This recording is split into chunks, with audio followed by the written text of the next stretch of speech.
So for more about Somalia's efforts in tackling climate change as well as other ecological challenges, we can go straight across to Mohamed Hirmoge, our correspondent who's joining us live from the capital, Mogadishu. Mohamed, tell us, what kind of impact has climate change had on Somalia?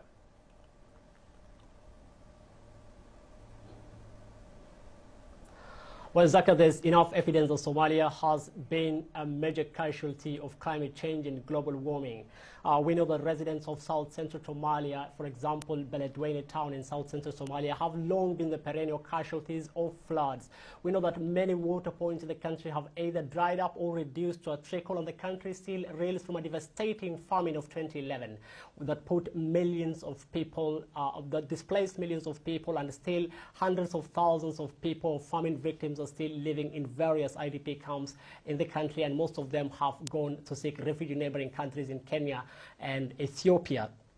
Well, since the famine of 2011, the country has also been long spells of drought, and desertification is rapidly expanding with minimum rainfall. But Zaka, the entire Africa is actually poised to become a major casualty of global warming and climate change, but the continent still looks like it is ill-prepared to tackle the consequences of global warming and to put issues to check. Worst hit are the countries of Africa that have been war-torn. For example, Somalia, a country that has been embroiled in a two-decade conflict. Here is Somalia's worrying environmental concerns.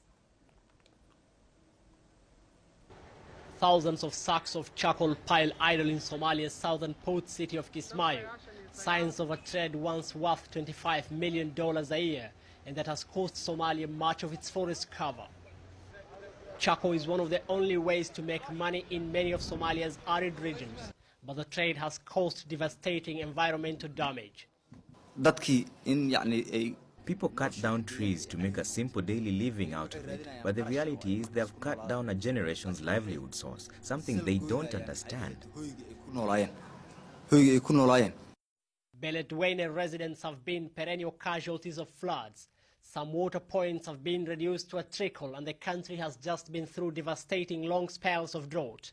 What is causing all this displacement, and why are people flooding the IDP camps in the capital? The reason is they have cut down all the trees and caused deforestation, and now there's no pasture left. Sadly, we still don't have a government that can tackle the charcoal trade.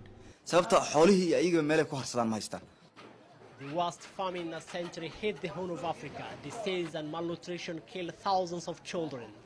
Hunger still remains a huge concern in many southern regions.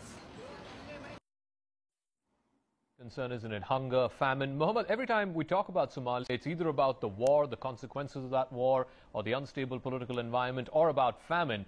How much is that taking a toll on the government's efforts against climate change?